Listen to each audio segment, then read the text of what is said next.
स्वागत है आपका मेरे चैनल मूवी एक्सप्लेन स्टूडियो में।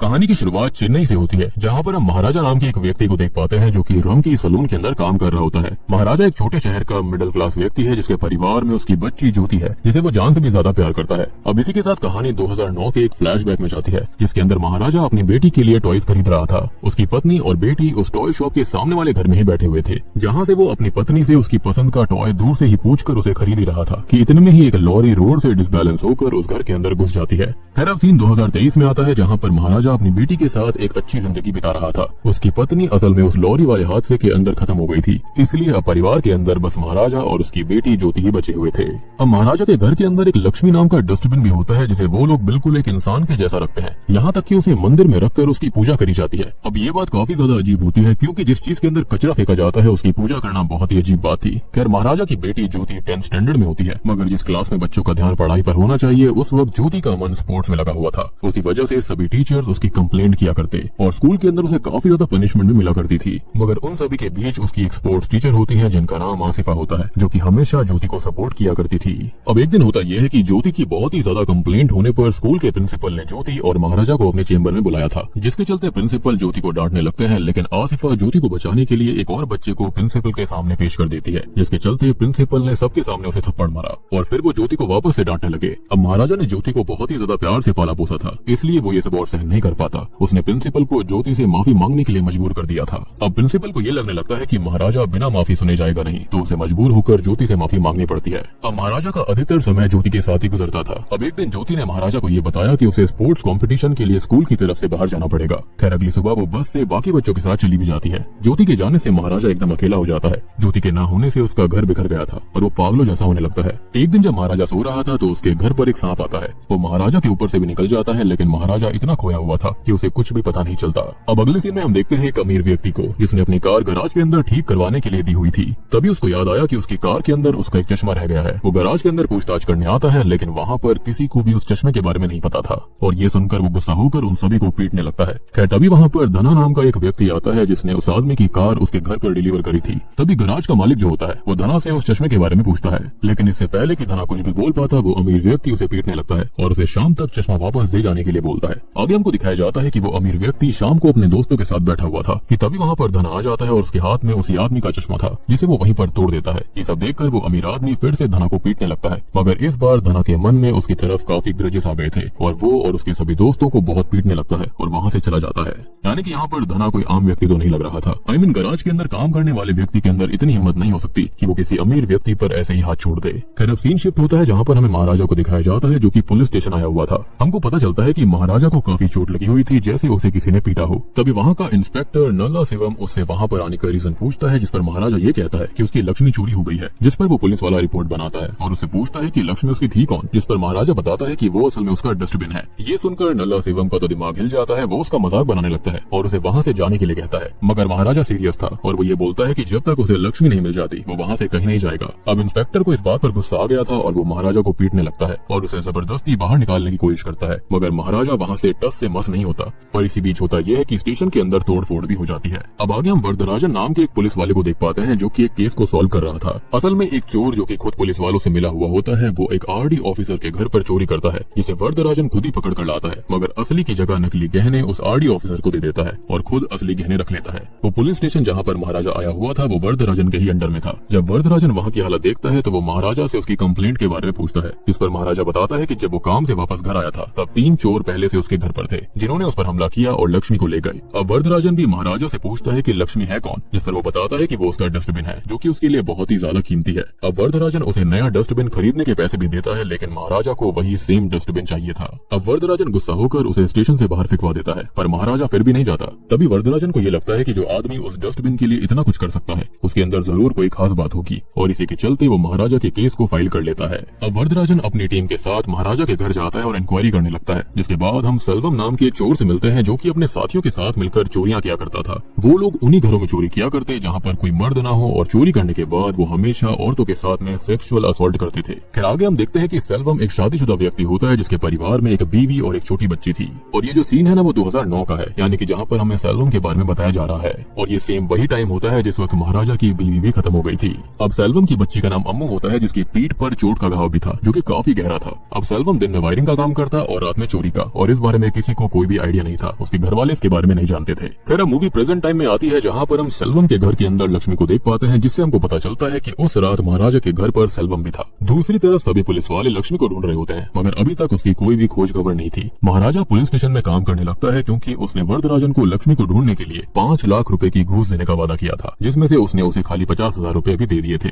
अब अगले दिन में हम नोटिस करते हैं कि महाराजा वरदराजन से मिलने के लिए बैठा हुआ था कि तभी धना की कंपनी का एक कार मैकेनिक वहाँ पर आता है। महाराजा के पूछने पर वो बताता है कि उसकी कंपनी में काम करने वाला धना काफी दिनों से गायब है और वो महाराजा को उसकी फोटो भी दिखाता है। फोटो देखते ही हम फ्लैशबैक में जाते हैं जहाँ पर हम नोटिस करते हैं उसी अमीर आदमी को जिसे धना ने मारा था। अब महाराजा जब अपने घर में उन चोरों से लड़ रहा होता है तभी एक चोर के पास से उसे कार की पर्ची मिली थी, जिसके मालिक का पता लगाते हुए महाराजा उस अमीर आदमी के पास गया। और हम देखते हैं कि धना के वहाँ से आने के कुछ ही समय पहले महाराजा वहाँ पर आया था। और जब वो धना को वहाँ पर मारपीट करता देखता है तो महाराजा को उस पर शक होता है और वो धना का पीछा करने लगता है। ये देखकर धना अपने कुछ साथियों को बुला लेता है और वो सभी मिलकर महाराजा को मारने लगते हैं। बातों ही बातों में धना महाराजा को पहचान लेता है और उसे बताता है कि वो उसके घर में भी चोरी कर चुका है। ये सुनते ही महाराजा उन सभी को बहुत ही बुरी तरह मारता है और धना की बैग पर कुछ देखने लगता है, जिसके बाद धना उसे बताता है कि उस दिन उनके साथ एक पुलिस वाला भी था जो कि उस चोरी में शामिल था, इसलिए महाराजा कुछ नहीं कर पाएगा। इस पर महाराजा गुस्से में आकर उसका गला ही काट देता है। और क्योंकि धना ने ये बोला था कि उस चोरी में एक पुलिस वाला भी शामिल था, इसलिए महाराजा पुलिस स्टेशन आया हुआ था। उसका असली मकसद तो उस पुलिस वाले को ढूंढना था जो कि उस रात उसके घर पर था।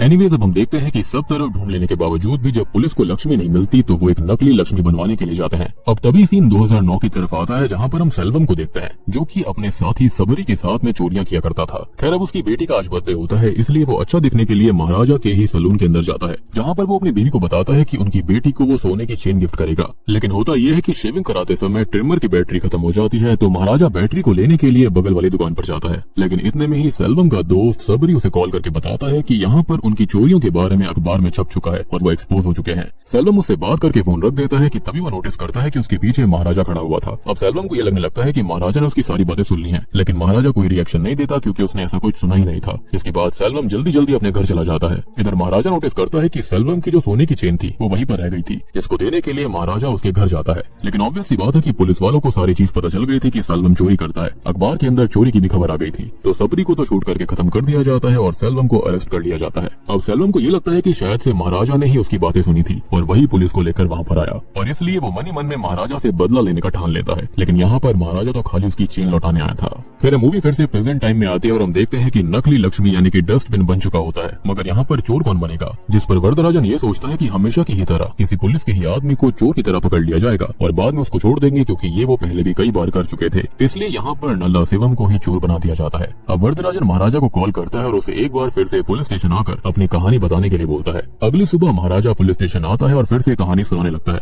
यहाँ पर कहानी का एक बड़ा राज सामने आता है। महाराजा बोलता है कि वो रात 10 बजे अपने घर पर आया था, पर असल में वो घर पर था ही नहीं, बल्कि ज्योति घर पर आई थी, जहाँ पर वो चोर पहले से ही छुपे हुए थे, जो कि 3 लोग थे, जिसमें से एक वो पुलिस वाला भी था जो कि अभी महाराजा के लिए लक्ष्मी को ढूंढ रहा होता है, यानी कि नल्ला शिवम। जी हाँ, और दूसरा था सेल्वम जो कि जेल से छूटकर महाराजा से अपना बदला लेने आया था। और यहाँ से हमको पता चलता है कि अभी तक जो भी सेल्वम के बारे में बताया गया था वो सारी चीजें पास्ट में हुई थी, यानी 2009 में, और प्रेजेंट में वो खाली अपना बदला लेने आया था। अब ज्योति इन सारी बातों से अनजान अपने घर पर कपड़े बदल रही थी, जहाँ पर ये तीनों उसको देखते हैं और फिर वो उसके साथ में गलत काम करते हैं और महाराजा के आने से पहले भाग जाते हैं। ज्योति की बहुत ही बुरी हालत हो गई थी। इधर वरदराजन जब उस पुलिस वाले को ये कहानी बताता है, यानी कि नल्ला शिवम को, तो वो डर जाता है और सेल्वम को तुरंत ही कॉल कर देता है। अभी तक नल्ला शिवम को ये लग रहा था कि महाराजा को कुछ नहीं पता, मगर अब उसे डर था कि कहीं लक्ष्मी को ढूंढते हुए वो न पकड़ा जाए। अब इधर सीन फिर से पास्ट में जाता है, जहाँ पर उसी रात जब महाराजा अपनी बेटी के लिए स्पोर्ट शूज लेकर घर आ रहा था, तो घर आकर वो अपनी बेटी को इतनी बुरी हालत में देखकर शॉक्ड रह जाता है और उसे तुरंत ही हॉस्पिटल लेकर जाता है। ज्योति की हालत काफी खराब होती है, जिसे देखकर महाराजा काफी ज्यादा दुखी हो गया था और वो बहुत ही ज्यादा रो रहा था। ज्योति अपने पिता से ये कहती है कि उसके साथ ये सब करने वालों को वो ढूंढ कर लेकर आए, और उसी के बाद से महाराजा इन तीनों चोरों को ढूंढने लगता है।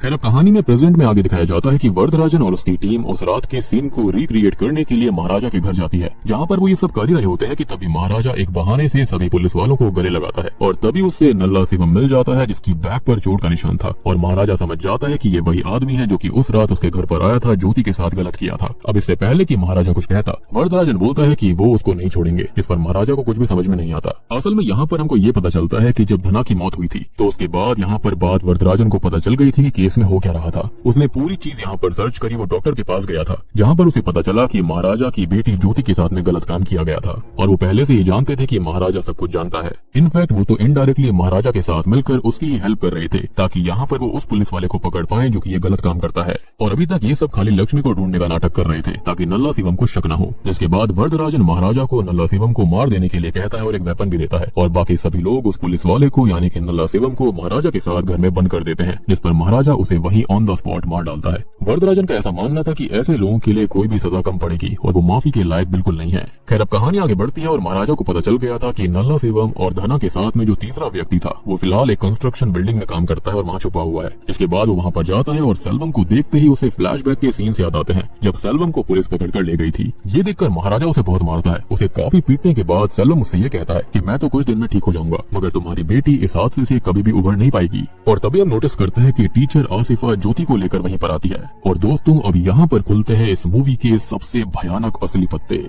तभी ज्योति सेल्वम को एक चेन देती है और बोलती है कि ये चेन वो रख ले और वो वहाँ से चली जाती है। ज्योति को लगा था कि वो लोग उस दिन घर में चोरी करने आए थे। चेन देखकर सेल्वम बिल्कुल चौंक जाता है। असल में ये वही चेन होती है जो कि सेल्वम ने 2009 में अपनी बेटी को उसके जन्मदिन पर देने का सोचा था। और यहाँ पर एक बार फिर से 2009 का सीन दिखाया जाता है जहाँ पर हम नोटिस करते हैं कि सेल्वम के अरेस्ट होने के बाद में उसकी पत्नी ये बोलती है कि वो उसकी बेटी ज्योति से दूर रहे क्योंकि उनको इस बारे में कोई आइडिया नहीं था कि वो कितने गलत काम करता है और लड़कियों के साथ भी गलत करता है। तो ऑब्वियस सी बात है ये सब सुनकर देखकर सेल्वम को गलतफहमी हो गई थी कि महाराजा ने उसे पकड़वा दिया जबकि उसके बारे में ऑलरेडी पुलिस को पता चल चुका था। तो सेल्वम ने अपने मन में महाराजा के अगेंस्ट एक ग्रज पाल लिया था और जैसे ही वो जेल से बाहर आया तो उसने ये गलत काम कर दिया। लेकिन शॉकिंग चीज ये होती है कि जब महाराजा वहाँ पर आया था तो वो अपने परिवार को लेकर सेल्वम के घर गया था। ये वही घर था जो कि हमने शुरुआत में देखा था। महाराजा सेल्वम की पत्नी को वो चेन देता है जो कि सेल्वम उसके सलून के अंदर ही भूल आया था मगर सेल्वम की पत्नी उसे लेने से मना कर देती है कि ये भी चोरी की होगी। तभी महाराजा सेल्वम की बेटी के लिए टॉय लेने जाता है जिसके बाद उनके घर में वो लॉरी घुस गई थी। अब इस हादसे के अंदर महाराजा की बीवी, उसकी खुद की बेटी और सेल्वम की बीवी सभी मारे जाते हैं लेकिन खाली सेल्वम की बेटी बच गई थी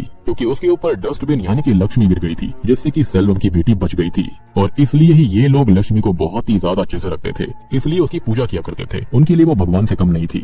आई होप आपको लक्ष्मी वाला कॉन्सेप्ट क्लियर हो गया होगा। और यहाँ पर हमको ये पता चलता है कि असल में महाराजा की वो बेटी जिसे महाराजा इतने समय से पाल पोस कर बड़ा कर रहा था वो महाराजा की नहीं बल्कि सेल्वम की बेटी होती है। जी हाँ, तभी ज्योति की बैक पर सेल्वम को एक निशान दिखता है जिसे देखकर सेल्वम को याद आता है कि उसकी बेटी पर भी ठीक ऐसा ही निशान था। यानी कि ये लड़की ज्योति नहीं बल्कि ये अम्मू होती है। यहाँ सेल्वम ने बदले की आग में अपनी ही बेटी के साथ गलत किया था, इनफैक्ट उसके साथियों ने भी किया था। अब सेल्वम अपने किए हुए पर बहुत ही शर्मिंदा होता है और महाराजा से माफी मांगता है लेकिन अब बहुत देर हो गई थी। अब महाराजा, ज्योति और आसिफा वहाँ से निकल जाते हैं और सेल्वम अपनी गलती के लिए खुद को माफ नहीं कर पाता और वहीं ऑन द स्पॉट बिल्डिंग से कूदकर अपनी जान दे देता है। और बूम, इसी के साथ में ये मूवी यहीं पर खत्म हो जाती है।